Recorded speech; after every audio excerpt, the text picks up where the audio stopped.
So hi guys, good evening to all of you. कैसे हैं आप सब लोग और कैसी चल रही है आप सब लोगों की तैयारी। सो गाइस, आज हम लोग हमारा इकोनॉमिक्स ऑनर सेमेस्टर 5 का जो मोस्ट टफेस्ट पेपर है, जी हाँ गाइस, जिसका नाम है गेम थ्योरी, उसकी शुरुआत करने वाले हैं। आज से हम लोग स्टार्ट करेंगे कि हमारा गेम थ्योरी सब्जेक्ट एक्चुअली में है क्या।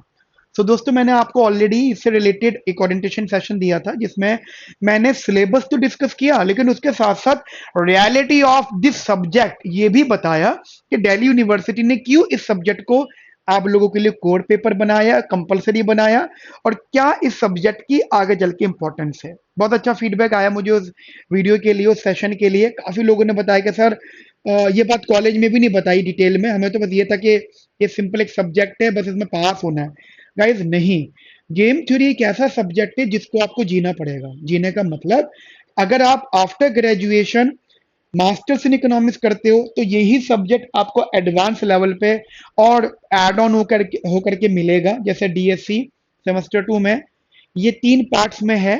ठीक है, उसका पार्ट ए आपको अभी डिस्कस कर रहे हैं, पार्ट बी और सी आपको वहां पे पढ़ना है। मतलब वहां पे आपको तीनों पार्ट पढ़ने हैं। तीनों में से ये वाला पार्ट आपका रिपीटेड है। ठीक है, अगर आप पीजी के बाद यानी पोस्ट ग्रेजुएशन के बाद जॉब करने जाते हो, तो जॉब में सबसे ज्यादा इंपॉर्टेंस इसी टॉपिक की होगी, गेम थ्योरी। एक्चुअली में गेम थ्योरी होता क्या है, गेम होता क्या है? गेम ये तो होता है कि आपको इकोनॉमी में अगर एग्जिस्ट करना है, अगर आपको मार्केट में एग्जिस्ट करना है, अगर आपको चीजों को एनालाइज करना है, अगर आप एनालिस्ट हो, तो आपको सब कुछ पता होना चाहिए कि मार्केट में क्या चल रहा है। आप मान लीजिए रिलायंस कंपनी में है, और रिलायंस कंपनी में आप एक एनालिस्ट हायर्ड हुए हो इन द कैंपा वाला एरिया, कैंपा वाला डिपार्टमेंट। तो आपको ये मालूम होना चाहिए ना कि कैंपा के जो कॉम्पिटिटर्स हैं वो क्या डिसीजंस ले रहे हैं। भाई, कैंपा के कॉम्पिटिटर्स अगर शाहरुख खान से ऐड करवा रहे हैं, तो एज एन एनालिस्ट आपको मालूम होना चाहिए कि उसके अदर कॉम्पिटिटर्स के इस एक्शन से आपके फर्म या आपकी जो कैंपा वाला डिपार्टमेंट है या कैंपा के रेवेन्यू पे क्या इम्पैक्ट पड़ेगा। ठीक है, तो ये फिर आपको उसी अकॉर्डिंग डिसीजन लेना है। जैसे जैसे क्रिकेट मैच वर्ल्ड कप आता है, तो आपको पता ही है कि ये कोल्ड ड्रिंक वाली जो चीजें हैं ये ऐड करती हैं। ठीक है, एडवर्टाइजमेंट। तो जो एडवर्टाइजमेंट में वहां दिख जाती हैं उनकी सेल बढ़ जाती है ना। याद होगा ये सब चीजें। तो हम ये सारी चीजें आज से अपने क्लास में डिस्कस करने वाले हैं। सो गाइज, एक बार ना मैं आपको सिलेबस भी बता देता हूँ। ठीक है, सो गाइज, हमारे गेम थ्री का सिलेबस सिलेबस में मतलब सिर्फ यूनिट वन की बात कर रहा हूँ। I am not talking about the entire syllabus. सिर्फ हम लोग यूनिट वन की बात कर रहे हैं। ठीक है, यूनिट वन में हमारे पास 3 चैप्टर्स है। एक चैप्टर नंबर 2 है। ठीक है, from the Osborne. Osborne guys one of the most tough book. ठीक है, बेस्ट भी है, टफ भी है। और वॉटसन चैप्टर 4, चैप्टर 11। वैसे तो ध्यान रखना, जो वॉटसन है this is for the numerical. ठीक है, ये न्यूमेरिकल्स के लिए है। यहाँ पे न्यूमेरिकल डिस्कशन से, यहाँ से कंसेप्ट बहुत ज्यादा डिटेल नहीं करनी है, बहुत बहुत बेसिक्स लेवल पे समझना है। मैं आपको बता देता हूँ, तो मैक्सिमम 3 to 4 लेक्चर्स हम लोग यहाँ पे कवर करेंगे, मैक्सिमम। उससे ज्यादा लेक्चर्स, ये क्योंकि चैप्टर 4 और 11 बहुत बड़े बड़े नहीं है। जहां बात आती है चैप्टर नंबर 2 की, गाइस ये बहुत लेंदी है, बहुत लेंदी। बहुत लेंदी मीन्स लेंदी। अब इसके लेंदी होने का रीजन क्या है? क्योंकि यहाँ पे ना एक्चुअली ये टॉपिक्स पढ़ने वालों, जैसे आप साइमल्टेनियस मूव गेम के कंप्लीट इंफॉर्मेशन के बेस पे चीजें पढ़ने वाले हो, डोमिनेंस यानी डोमिनेंट स्ट्रेटेजी पढ़ने वाले हो, नैश इक्विलिब्रियम और mix strategy Nash equilibrium, MSNE।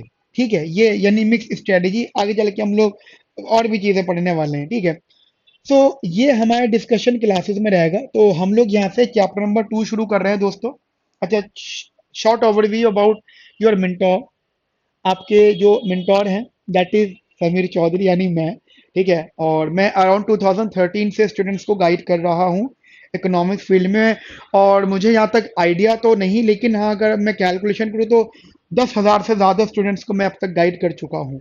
ठीक है, यूट्यूब के थ्रू, सोशल मीडिया के थ्रू, ऑफलाइन क्लासेस के थ्रू। मेरी जो एप्लीकेशन है, मुझे अभी एप्लीकेशन की साइड से अवार्ड भी मिला है। मैं किसी दिन आपको वो अवार्ड मिल गया है, वो सर्टिफिकेट और वो शील्ड आनी है। वो जिस दिन आएगी तो मैं आपको दिखाऊंगा। तो मतलब एक उनका टारगेट होता है, तो 10,000 प्लस ऐप डाउनलोड्स का है।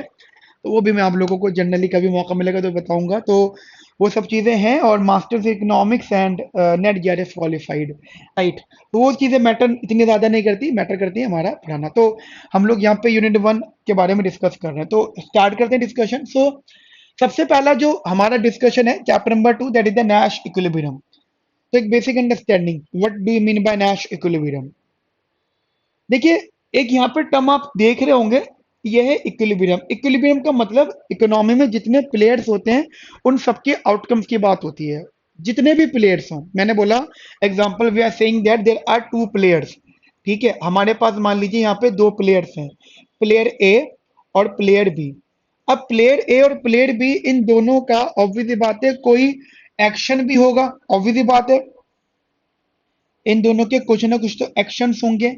अब एक्शंस के बाद में इनका जो भी आउटकम निकल के आएगा, और जो आउटकम इन दोनों का कंबाइंड आउटकम होगा, उसको आप यहाँ पे नैश इक्विलिब्रियम बोलते हो। मतलब स्टेप्स होते हैं। पहले प्लेयर्स की बात होगी कि प्लेयर्स कितने हैं, जी दो हैं, मतलब एग्जांपल दो प्लेयर्स हैं। फिर उनकी एक्शंस की बात होगी। अब एक्शंस की अगर बात करो तो जैसे मान लो फर्म है, फर्म का एक्शन क्या होगा भाई।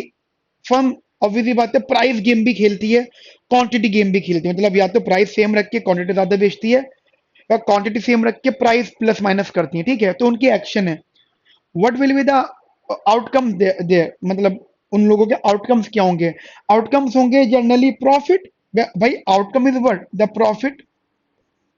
तो जो भी उनका प्रॉफिट आउटकम आ रहा है, ज्यादा आ रहा है, कम आ रहा है, कि या कोई न्यूमेरिक वैल्यू आ रही है, उसको आप यहाँ पे नैश इक्विलिब्रियम बोलते हो। तो नैश इक्विलिब्रियम निकालने के लिए हमारे पास तीन चीज होनी चाहिए। Number one is the players, number two is the actions, number three is the preferences.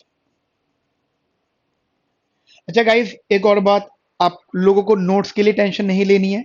Notes आपके पोर्टल पे अपलोड हो जाएंगे। ठीक है, बाकी क्लास के अंदर भी मैं आपको यहाँ पे लिखवाऊंगा। पहले बताओ, यहाँ तक मेरी बात आपको क्लियर हो गई। प्लेयर्स की अगर मैं बात करता हूँ तो प्लेयर जनरली हमने बोला कि दो प्लेयर हैं, player A and B.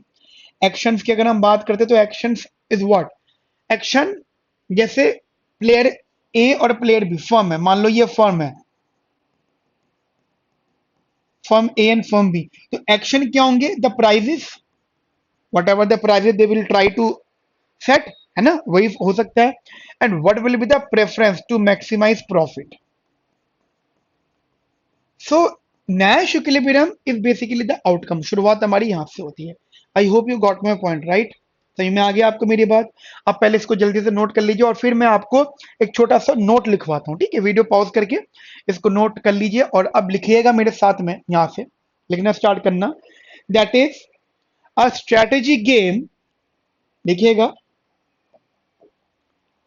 A strategy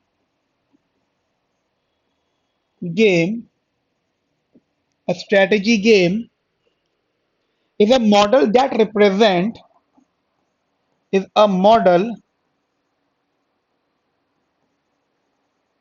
that represents that represents, लिखा आप लोगों ने, interaction among decision makers, interaction interactions among decision makers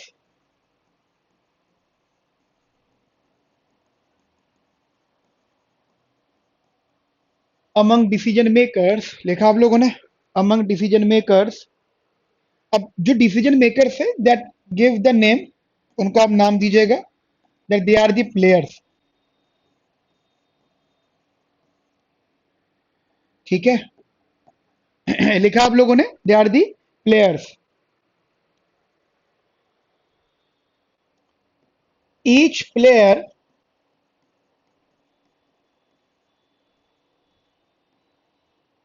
has the possible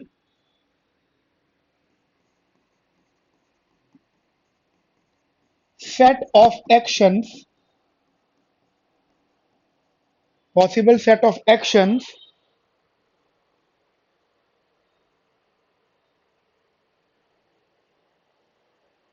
and this model captures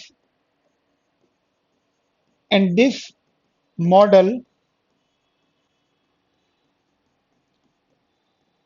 captures this model captures how players are affected. अच्छा वहाँ जगह है.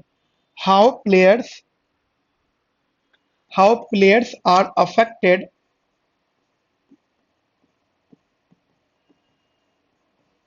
how players are affected how players are affected by each other's action by each other's action. ठीक है, by each others action. तो generally होता है क्या है कि हम लोग स्ट्रेटेजिक गेम, देखो मैंने यहाँ पे टर्म लिखा है strategic game. First of all underline the word strategic game. यहाँ पे माइंड में एक बात रखना, ये जो टर्म लिखा मैंने strategic game, it is basically the ordering preference. हम लोग मतलब गेम थ्री में मान के चलते हैं ऑर्डरिंग. ऑर्डरिंग का मतलब you can prefer, you can give the ranks. ठीक है, ये रैंकिंग बेस्ड पर चीजें हैं.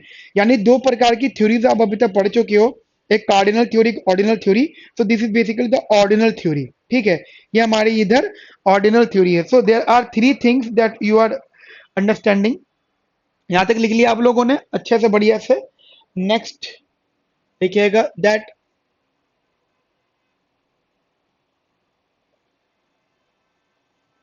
three possible things are there. Number one, the set of players. Number two, set of actions. Number three, their preferences.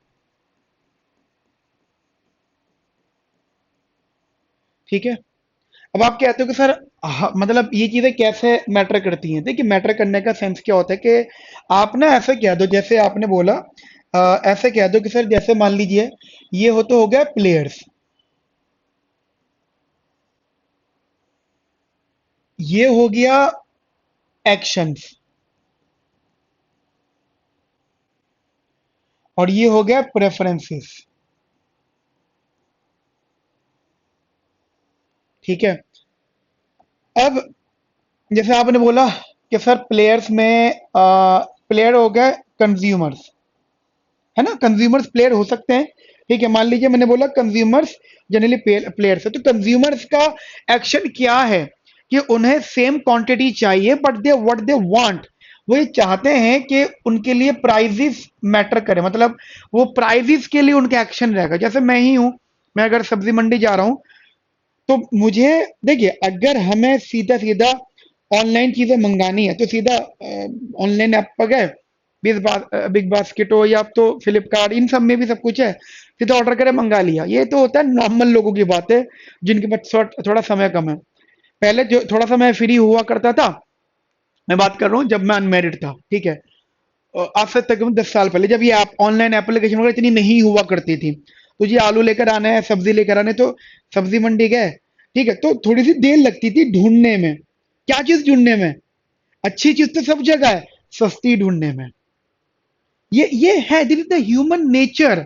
ठीक है, ह्यूमन नेचर. आज मेरी वाइफ को टाइम लगता है मार्केट से सामान लाने में. ठीक है, हो सकता है कि जब हम लोग शॉपिंग करने जाते हैं, जैसे मैं जाता हूँ, आप भी जाते होंगे, इतना ऑनलाइन चीजें होने के बावजूद भी हम ऑफलाइन शॉपिंग करते हैं क्योंकि क्वालिटी को लेकर इशू रहता है हमेशा. तो हम प्राइस की बार्गेनिंग की वजह से ऑफलाइन जाते हैं. तो किसी भी कंज्यूमर के लिए प्राइस बहुत मैटर करता है. लेकिन what they want, they simply want to maximise their utility यार. ठीक है, नंबर वन थिंग. उसके बाद में मान लीजिए एग्जांपल पॉलिटिकल कैंडिडेट्स होते हैं. चलो पॉलिटिकल मान लेते हैं, पॉलिटिकल कैंडिडेट्स. अब पॉलिटिकल कैंडिडेट्स का मतलब जैसे X Y Z party election लड़ती हैं. ठीक है, एक्स वाई जेड. अब उनका जो एक्शन होता है दैट कैंपेन एक्सपेंडिचर्स. क्या लगता है कि कोई भी इलेक्शंस होते तो वो बहुत सस्ते होते हैं, फ्री में होते हैं? नहीं, बहुत पैसा खर्च होता है. जिस दिन वोटिंग होती है उस दिन तो हिसाब ही नहीं होता, बेहिसाब खर्चा होता है. ठीक है, जैसे मैं आपको एग्जांपल देता हूँ, छोटा सा एग्जांपल अगर आप समझ पाओ तो अभी दिल्ली मुझे याद है, अभी मतलब मैं छोटा था, छोटा होने का मतलब आपसे तकरीबन 15 साल पहले की बात मान लो, 10 भी नहीं 15। अब 15 साल पहले बहुत छोटा नहीं था मैं, 2011 की, ठीक है। तो उस टाइमिंग में मैं मास्टर सेकंड ईयर में था। आप बोलो सर, देखो मैं बता देता हूँ, पहले की जनरेशन और आपकी जनरेशन में फर्क है।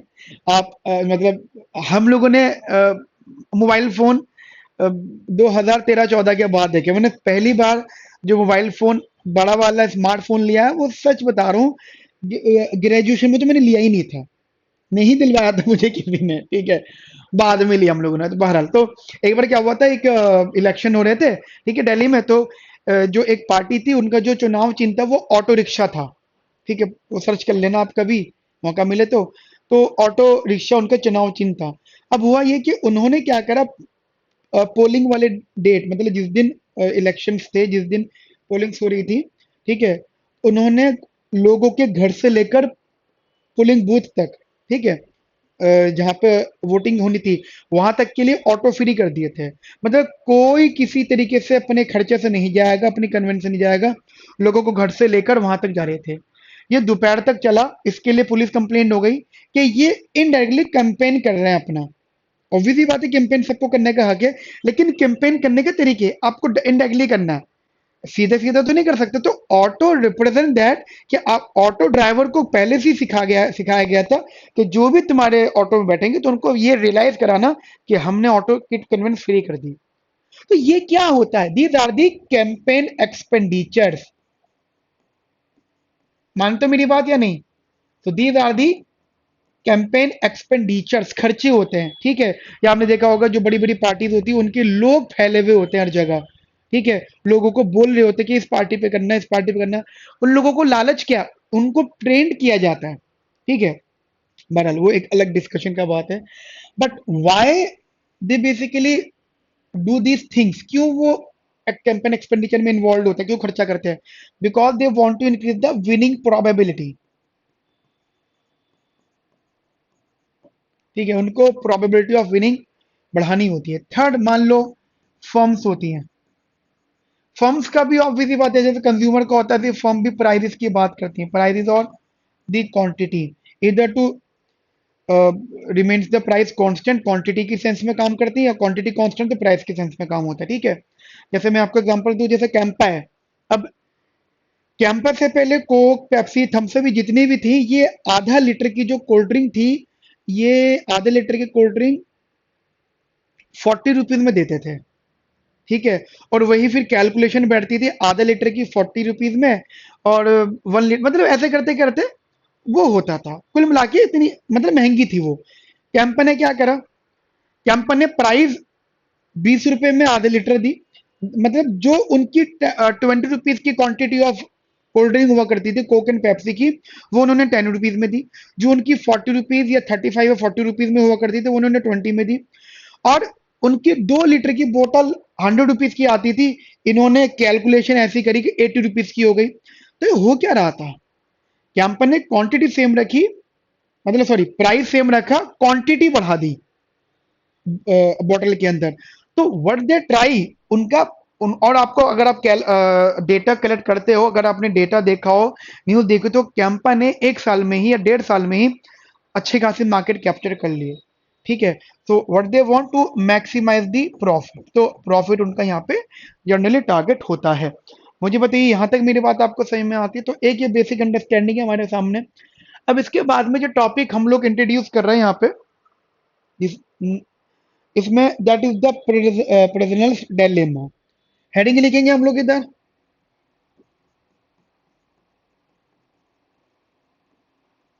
प्रिजनर्स डिलेमा, ठीक है, डिलेमा, ठीक है। ये बस एक स्पेलिंग,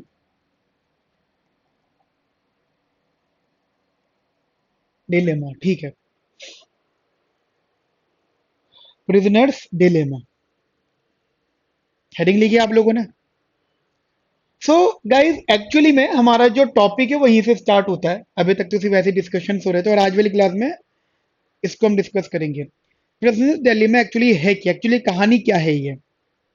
देखिए, हुआ ये था, पहली बात तो this is the most most and most famous strategic game. आप जितने भी गेम थ्री पढ़ोगे उसका सारा कनेक्शन प्रिजनर डायलेमा से है, ठीक है। हुआ ये था कि एक जगह एक बिग रॉबरी हो गई, ठीक है। अब बड़ी रॉबरी हो गई। अब बड़ी रॉबरी में ऐसा होता है कि जब बड़ी चोरी होती है, कोई बड़ा क्राइम होता है, ठीक है।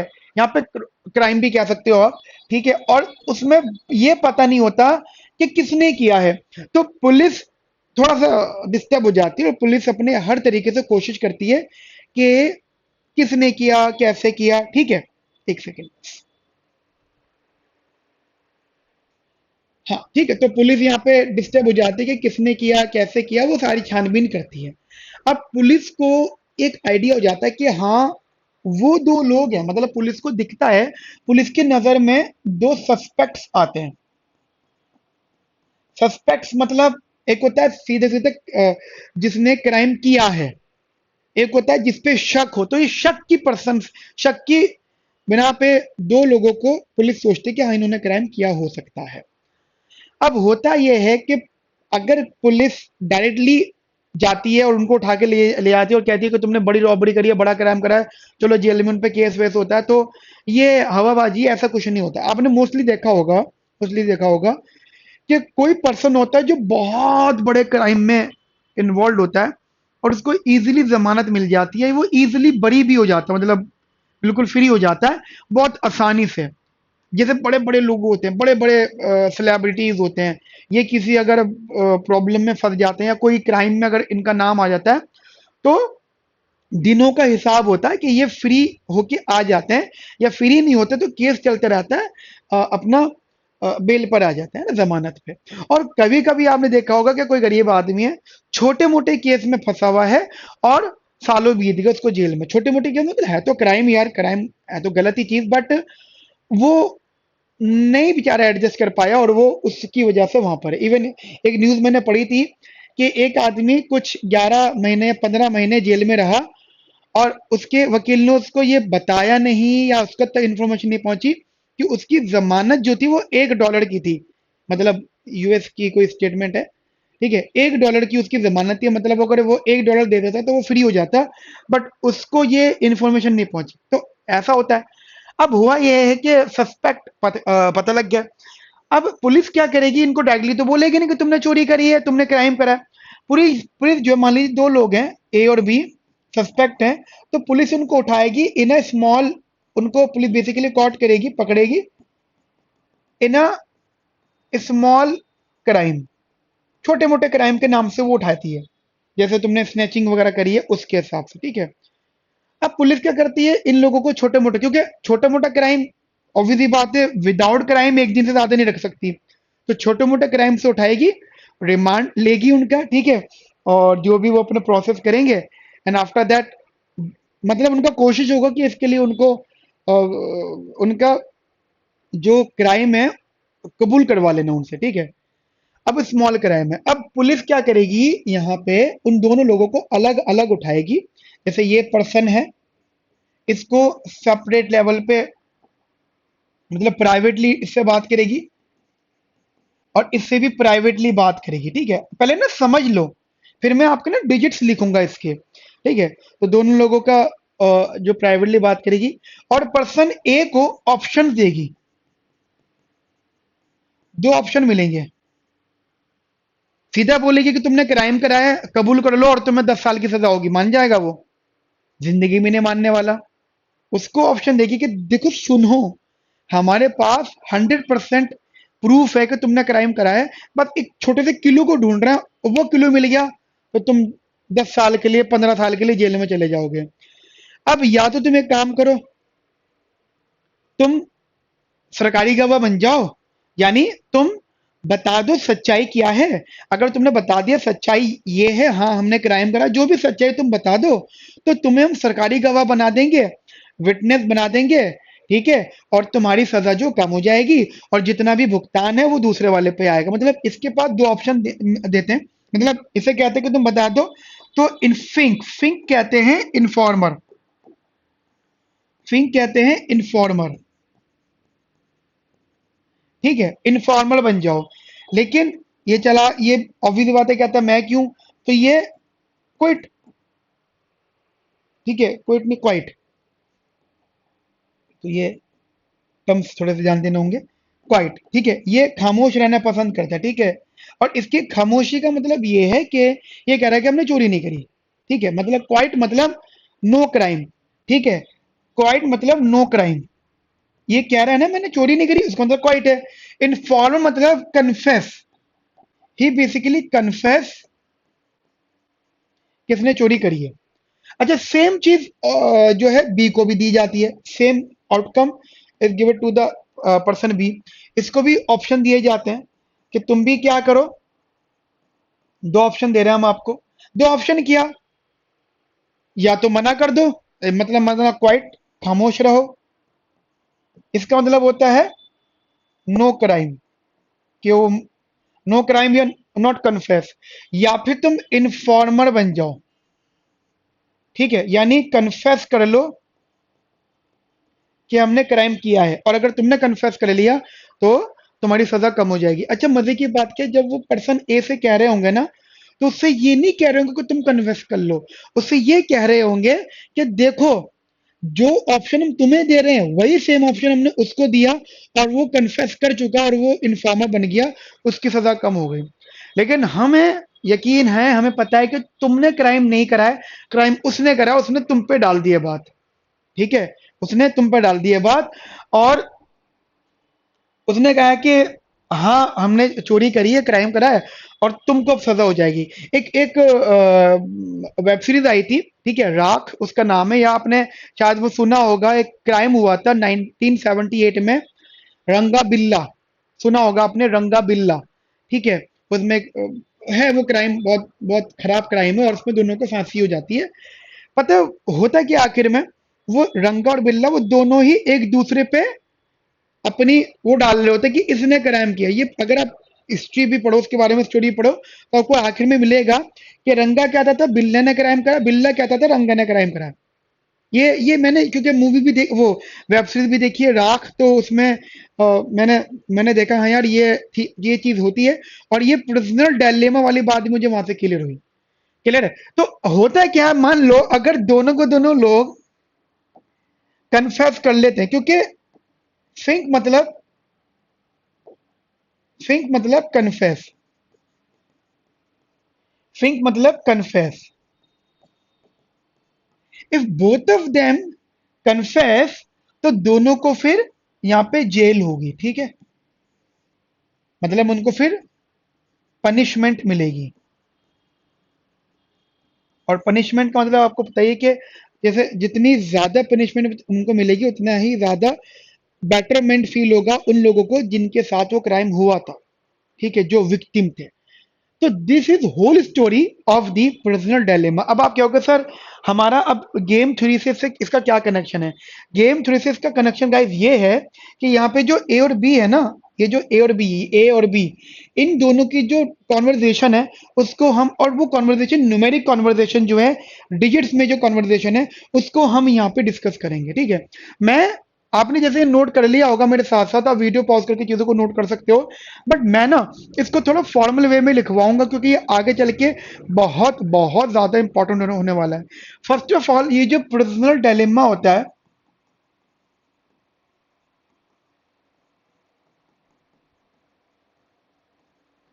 ये गेम है, मतलब गेम का मतलब एक ऐसा गेम है कि यहाँ पे अगर ये कॉपरेट करेंगे, कॉपरेटिव होंगे बोथ ऑफ द एजेंट्स, ठीक है, तो इन ये बेटर ऑफ रहेंगे। बेटर ऑफ का मतलब, जब जब दोनों पकड़े गए होंगे, तो दोनों ने पहले मीटिंग कर ली होगी ना कि दोनों को चुप रहना है, बोलना नहीं है। अगर तुमने बोल दिया तो मैं फंसूंगा, मैंने बोल दिया तुम फंसोगे, और अगर हम दोनों ने बोल दिया तो हम दोनों फंसेंगे, इससे अच्छा हम दोनों ही चुप रहें। तो अगर कॉपरेटिव होते हैं तो बेटर ऑफ होते हैं, और अगर ये नॉन कॉपरेटिव होते हैं तो वर्स ऑफ। वर्स ऑफ का मतलब, नॉन कॉपरेटिव मतलब ज्यादा दिन तक जेल में रहना पड़ेगा, बहुत लंबी सजा होगी। और कॉपरेटिव रहते हैं, मानते नहीं ये चोरी करी है, तो वो बच जाएंगे, ठीक है। ये बात समझ में आई। अब यहाँ पे अब स्टेप बाय स्टेप चलते हैं। जैसे हमने बोला, अब देखो गाइस ये अंडरस्टैंडिंग करना, there are two players,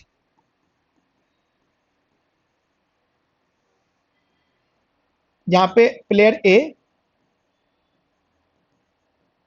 and player B, ठीक है, player A and player B. उसके बाद में व्हाट आर दी एक्शंस, दो एक्शंस होंगे इन दोनों प्लेयर के। एक तो होगा खामोश रहना, क्वाइट रहना, दूसरा होगा फिंक यानी इनफॉर्मल बनना, ठीक है। फर्स्ट ऑप्शन होगा क्वाइट और दूसरा ऑप्शन होगा फिंक। फिंक मतलब इनफॉर्मल। इस बात को कहीं ना कहीं लिख लेना, फिंक कहते हैं इनफॉर्मर को, ठीक है।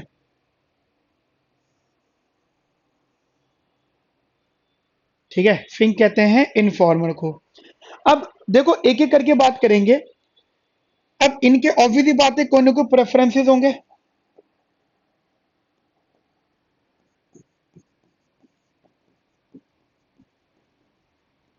यहाँ पे प्रेफरेंसेस की एक लिस्ट होगी, ठीक है। जनरली जो प्रेफरेंस होंगे, प्रेफरेंसेस आर वो आर जनरली दी पॉसिबिलिटीज।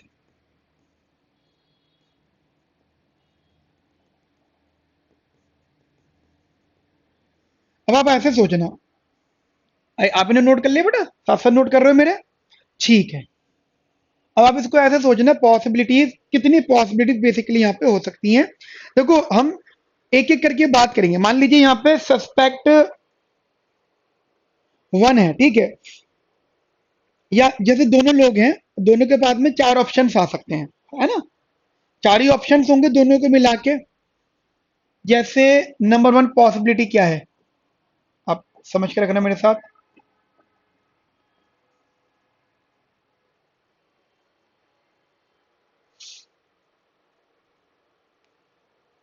पहले यहां तक लिखा आप लोगों ने, चार ऑप्शन हैं।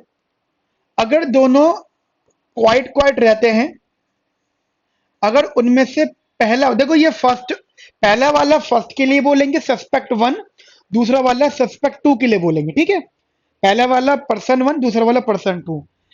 तो पहला वाला फिंक यानी इन्फॉर्मर, दूसरा वाला खामोशी है, दूसरा ऑप्शन। तीसरा वाला, पहला वाला क्वाइट हो रहा है और दूसरा वाला इन्फॉर्मर बनना है। चौथा, दोनों ही कह रहे हैं हमने चोरी करी, मतलब both of them become the informer. अब सोचो अगर दोनों ही इन्फॉर्मर बन गए हैं, तो कोर्ट के अंदर दोनों थोड़ी सरकारी गवाह बनेंगे। पुलिस क्या करती है, पुलिस ये लालच देती है कि भाई अगर आप सरकारी गवाह बन जाओगे तो मतलब हमारी मतलब रिसोर्स बचेंगी, हमारा टाइम बचेगा, पुलिस का कोर्ट का, है ना, समय बचेगा। भाई आपको पता है कि बहुत सारे क्राइम्स ऐसे होते हैं जो आज तक नहीं सुलझे। क्यों नहीं सुलझे? क्योंकि पता नहीं लग पा रहा हुआ क्या था। तो फिर पुलिस को पता होता है कि जो क्राइम नहीं सुलझा तो वो सालों तक नहीं सुलझता, फिर वो दिक्कत रहती है, ब्लेम आ जाता है। तो पुलिस ये चाहती है कि क्राइम सुलझे, हम लालच दे दें, ठीक है। क्योंकि अगर पकड़ा गया, अगर क्राइम कन्फेस अगर कंफर्म हो गया तो फिर तो गया बंदा, तो वो लालच देती। तो ये चीज है। अब देखो एक अंडरस्टैंडिंग आप लोग ये रखें मेरे साथ में, दैट अगर दोनों खामोश हैं, अगर दोनों खामोश हैं तो पुलिस ने उन दोनों को उठाया क्यों था? स्मॉल क्राइम के लिए ना। तो छोटे मोटे क्राइम के लिए उठाया तो उसके लिए कुछ तो सजा होगी, है ना। एग्जाम्पल दे रहा हूं, तो यहां पे आप कह सकते हो कि both will gate 1 year of prison.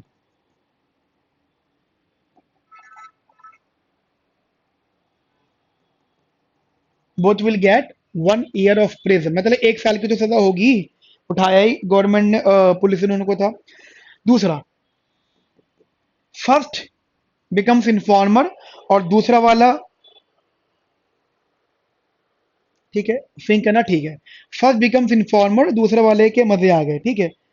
नहीं सॉरी, दूसरा वाला बेचारा फंस गया। तो अब सोचिए जो सस्पेक्ट वन है वो फिंक यानी फॉर्मर बन गया, तो ही विल गेट फ्री और 0 year ऑफ प्रिजन। उसको लालच यही मिला था ना। है ना। मैं बीच में आपको एग्जांपल देना चाहूंगा, अगर आप शायद समझ पाओ। अम, मैं मूवीज वगैरह भी देखता हूँ, आप भी देखते होंगे, वेब सीरीज भी, मूवीज भी। एक मूवी आई थी डॉन टू, शायद आपने देखी होगी, शाहरुख खान की। शाहरुख खान कौन था, मतलब डॉन फिल्म में, डॉन टू में कि वो कहते हैं 11 मुल्कों की पुलिस मुझे ढूंढ रही है ना। तो वो मोस्ट वांटेड था डॉन मूवी में। लेकिन आपने एक चीज नोटिस करी होगी कि डॉन टू के आखिर में वो एक ऐसे डॉक्यूमेंटेशन करता है पुलिस के साथ में, जिससे कि उसको फ्री कर दिया जाता है, मतलब आजाद, कि जाओ। नोटिस करा आपने मूवी में? करा हो तो वही चीज मैं आपको बताना चाहता हूँ। तो शाहरुख खान ये इस डॉक्यूमेंट, ऐसे डॉक्यूमेंट पे सिग्नेचर करवा लेता है और अपना मतलब कंफर्म करवा लेता है कि अगर मैं आपकी मदद करता हूं इन क्रिमिनल्स को पकड़वाने में, तो मुझे आप फ्री करोगे, मुझ पे जितने भी चार्जेस उनको खत्म करोगे। क्योंकि पुलिस के लिए उन क्रिमिनल्स को पकड़ना ज्यादा इंपॉर्टेंट था, बिकॉज उन क्रिमिनल्स के अंडर काफी सारे लोगों की जान थी। ठीक है, मतलब वो धमकी दे रहे थे। तो उन्होंने शाहरुख खान को फ्री कर दिया, मतलब डॉन को फ्री कर दिया। वो लॉजिक यहाँ पर भी है। अगर वो इन्फॉर्मर या सपोर्ट कर रहा है तो उसको कुछ भी नहीं होगा। ठीक है। ऐसी सस्पेक्ट टू, ऑब्वियस ही बात है, सस्पेक्ट टू के लिए तो इतनी मेहनत की गई थी, तो सस्पेक्ट टू की वोट लग जाएगी। And example, he will get maximum of prison, but हमारे हिसाब से 4 इयर्स का यहाँ पे बुक में डिजिट्स है, तो 4 इयर्स ऑफ प्रिजन। समझ में आई मेरी बात आपको? सिमिलरली अब यहाँ पे सस्पेक्ट वन और सस्पेक्ट टू, अब जो चीज उल्टी फुल्टी कर दो, यहाँ पे person two, suspect two fink informer बनना है, तो पर्सन टू गेट फ्री और 0 ईयर ऑफ प्रेजेंट, है ना। 0 ईयर ऑफ प्रेजेंट। और सस्पेक्ट वन, क्योंकि वो खामोश है, क्वाइट है, गेट 4 इयर्स ऑफ प्रेजेंट। समझ में आई मेरी बात आप लोगों को? चौथा वाला, बोथ बिकम्स इन्फॉर्मर। दोनों ने कबूल लिया कि हमने क्राइम करी, हमने चोरी करी है, क्या होगा जी? दोनों ने, तो बोथ विल गेट्स। लेकिन पॉइंट ये है कि देखिए, अगर दोनों कन्फेस कर लेते हैं तो जो कोर्ट है उनको इस बात का थोड़ा सा बेनिफिट देती है। भाई या तो कन्फेस ही नहीं कर रहे, खुद प्रूफ करो। खुद प्रूफ करने में सालों महीनों लगेंगे, महीनों सालों लगेंगे, है ना। तो जब मतलब तड़पा तड़पा के अगर कोर्ट को और पुलिस को अगर प्रूफ करना पड़ गया, तो उसका सारा तो बर्डन, ये सारा गुस्सा तो कैदियों पे उतरेगा ना। तो अगर उन्होंने कन्फेस कर लिया तो both will get little bit benefit. तो जहां खामोश रह के 4 साल की सजा थी, तो यहाँ पे both will gate 3 years of prison. समझ में आई मेरी बात? 3 इयर्स ऑफ प्रिजन। तो ये 4 पॉसिबिलिटीज हैं। ठीक है guys, so these are the 4 possibilities. तो अब मैं जनरली एक अंडरस्टैंडिंग रखते हैं, तो दीज आर दी 4 पॉसिबिलिटीज। अब मैं इसको थोड़ा सा ना एक अलग तरीके से मॉडिफाई करता हूं कि ये दोनों ही एजेंट ऐसा कुछ कर सकते हैं। तो now how these things affect the players utility. ठीक है, हमारे को यहाँ पे कोई ना कोई यूटिलिटी की बात करनी है, और हाउ दे ऑर्डरिंग। ठीक है, और वो ऑर्डरिंग जो करेंगी अपनी इन ऑप्शंस को, they are ordering from best to worst. भाई एक पर्सन, उसको पता है जेल में है, अब उसको वो अपनी सारी चीजें रैंक कर रहा है। रैंक में ये है कि उसको पता है कि अगर मैं खामोश रहता हूँ और टिल आखिर तक खामोश रहता हूँ, तो मेरे को कितने साल की सजा होगी, मैं और सामने वाला पर्सन भी दोनों, तो 1 साल की सजा होगी। फिर वो सोचता है कि अगर मैं इन्फॉर्मर बन जाता हूँ और वो भी इन्फॉर्मर बन जाता है, तो 3-3 साल की सजा होगी। तो इसके हिसाब से रैंक दे रहा है। फिर उसके लिए देखिए ये सिचुएशंस हो गई। ठीक है, 1 साल की सजा मतलब बेस्ट ऑप्शन है। फिर उसके बाद में एक ऑप्शन होता है, उसके बाद में इस पे आने से पहले, कि वो सोचता है कि मैं इन्फॉर्मर बन जाऊं, अगर वो प्लेयर वन है। तो उसके लिए दूसरा ऑप्शन बेस्ट क्या होता है कि 0 इयर्स, ठीक है, कि मैं बिल्कुल फ्री हो जाऊंगा। या दूसरा एक और ऑप्शन होता है कि अगर वो खामोश रहता है तो ही विल गेट 4 इयर्स। तो ये अपनी प्रेफरेंस देगा। तो ये जो बात मैं आपको बता रहा हूँ, इसको हम लोग थोड़ा सा ऐसा समझेंगे दैट सस्पेक्ट वन जो है, लिखिएगा मेरे साथ में, that now suspect suspect one, orderings of actions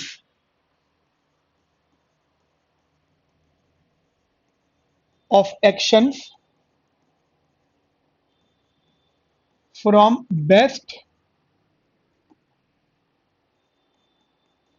to worst. ठीक है, फ्रॉम बेस्ट टू वर्स्ट। अब हम लोग यहाँ पे ऑर्डरिंग्स देंगे।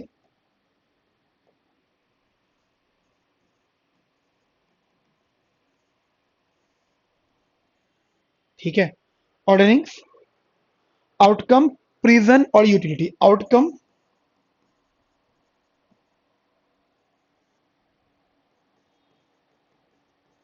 Prison and utility. ऑर्डरिंग में रैंक वन से यानी बेस्ट पे चलेंगे तो वो सबसे बेटर ऑप्शन जो उसके लिए रहेगा दैट इज रैंक वन। भाई रैंक वन में वो चाहेगा कि मेरी यूटिलिटी सबसे ज्यादा हो, तो उसके लिए रैंक वन क्या रहेगी? सस्पेक्ट वन के लिए मुझे बताइए, अभी देख के बताइएगा। सस्पेक्ट वन के लिए सबसे सबसे बेस्ट ऑप्शन क्या है? पहले वाले में 1 साल की सजा हो रही है, दूसरे वाले में सस्पेक्ट वन को 0 ईयर की सजा हो रही है, तीसरे वाले में 4 साल की, चौथे वाले में 3 साल की। तो वो is the best option for him. उसके लिए बेस्ट ऑप्शन है ये वाला, कि वो सस्पेक्ट जो सस्पेक्ट वन है वो इन्फॉर्मर बन जाए। So this is the best option for him to become the suspect. ठीक है, टू बिकम द इन्फॉर्मर। तो बेस्ट आउटकम है फिंक। और वो फिंक है तो फायदा उसे कब मिलेगा? जब सामने वाला खामोश हो। ऐसा तो नहीं कि वो भी फिंक हो जाए ना, ये वाला आउटकम बेस्ट है। अब उसमें इसको कितने साल की सजा होगी? 0 ईयर्स की। और उसकी यूटिलिटी कितनी होगी यहाँ पे? जनरली अभी के लिए डिजिट्स के तौर पे 3 लिख दिया हमने, जो मैक्सिमम यहाँ पे हमें दे रखी है। ठीक है, ऐसी रैंक टू देख के बताइएगा। ये वाली हो गई। अब 0 के बाद 1 साल की सजा, अगर वो खामोश रहते हैं, क्वाइट क्वाइट। ठीक है, that is quite okay, that is quite. तो 1 ईयर और यूटिलिटी हमने मान ली फिलहाल के लिए 2 टू बिकम क्वाइट। ठीक है, आप इसको ऐसे भी लिख सकते हो, मतलब you can write it like this, क्योंकि outcome utility think comma quite that is 3, utility quite that is 2। उसके बाद में रैंक 3। ठीक है,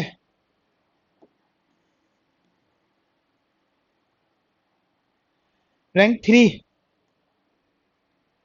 ये भी हो गया, 0 और 1 हो गया। अब रैंक 3 है ये फिंक, 3 ईयर्स। फिर वो तो फिर 4 ईयर है ना, तो फिंक रैंक 3 है। कितने साल की सजा हो रही है? 3 ईयर्स। मतलब बेस्ट टू वर्स्ट जा रहा है, तो utility of Fink is 1। Utility मतलब ये यूटिलिटी बता रहा है ये बेस्ट टू वर्स्ट की तरफ जा रहा है। ठीक है, उसके बाद में रैंक 4। तो ऑप्शन क्या है?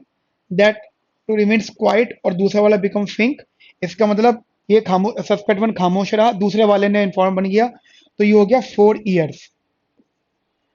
That utility of quiet and fink is equals to 0। So this is what, this is the ranking. Please इसको एक बार देखिएगा। And no doubt this is same for the player 2। ये प्लेयर 1 के लिए, और प्लेयर 2 भी ऐसा कुछ सोच रहा होगा। This is same for the player 2। मुझे बताइए समझ में आई मेरी बात आपको? यू कैन राइट, मतलब one more line that similar for player 2। These are the ordering. समझ में आई मेरी बात आपको?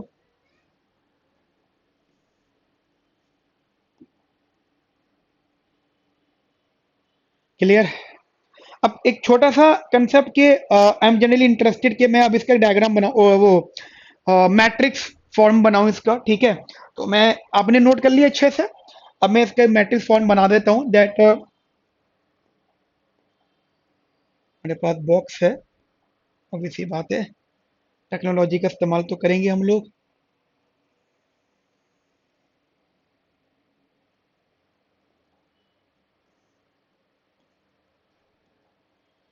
Table table table table table, चलो बाद में देखेंगे। टेबल टेबल भी है इसमें, कोई दिक्कत नहीं। और उसके बाद में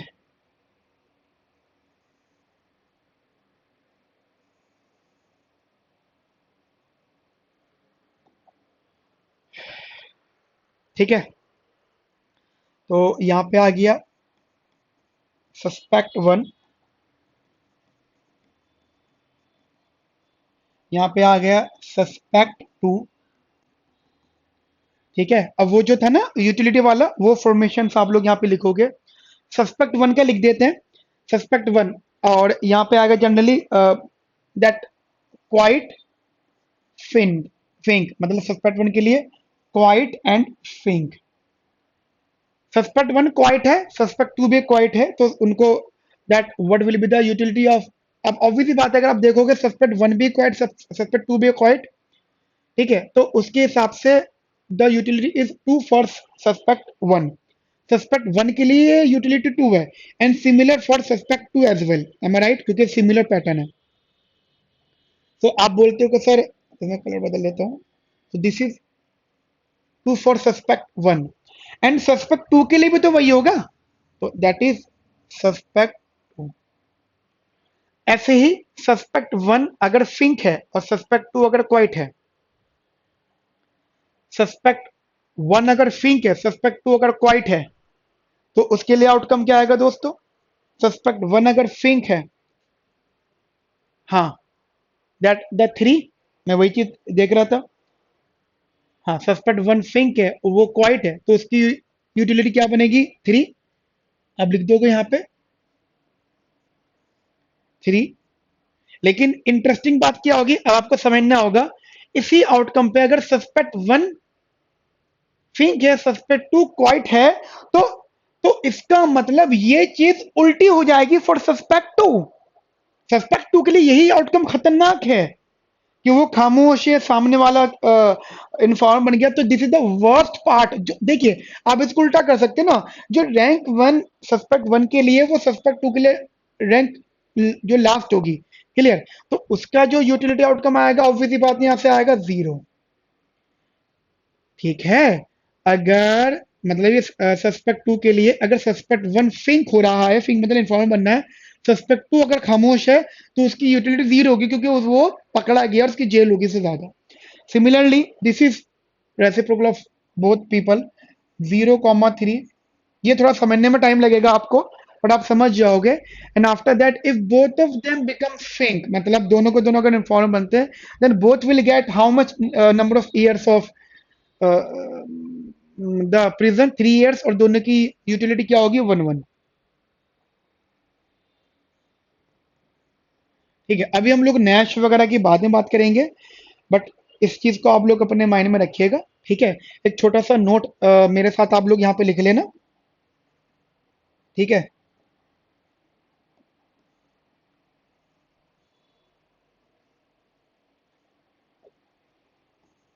देखिए नोट बस इस बात का लेकर है कि कॉपरेट, अब सोचो अगर दोनों के दोनों कॉपरेट करते हैं, कॉपरेट, कि या तो दोनों खामोश हैं, तो उनकी जो यूटिलिटी वो 2,2 है, यूटिलिटी है ये, नंबर ऑफ ईयर्स प्रिजन नहीं है, या वो दोनों इन्फॉर्मर बन जाते हैं, तो 1-1 साल की सजा होगी।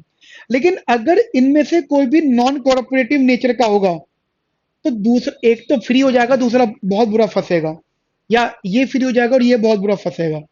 तो नॉन कोऑपरेटिव का मतलब यही होता है कि एक बंदा बच गया, दूसरा फंस गया, तो ये वो गलत है, वो नॉन कोऑपरेशन नहीं। तो दोनों के लिए बेटर क्या है? To cooperate. ठीक है, कोऑपरेट करेंगे। और दूसरी बात, अगर ईच ऑफ देम वांट्स कि मैं 0 साल, मतलब जीरो यूटिलिटी नहीं हो मेरी, उसको उसकी जीरो हो, मैं मेरी यूटिलिटी हाईएस्ट हो सकता है कि दोनों इन्फॉर्मर बन जाए, दोनों की जो यूटिलिटी है वो 1-1 हो जाए। बट अगर दोनों के दोनों खामोश रहते हैं, तो 2,2 उनकी यूटिलिटी होगी, विच इज बेटर देन 1,1। तो what is the best option for him to become quiet? And आगे चल के हम लोग इसी बात को पढ़ेंगे, that becomes the Nash equilibrium, लेकिन अभी लिखने की जरूरत नहीं है। ठीक है, लिखिएगा, number one thing, that if both players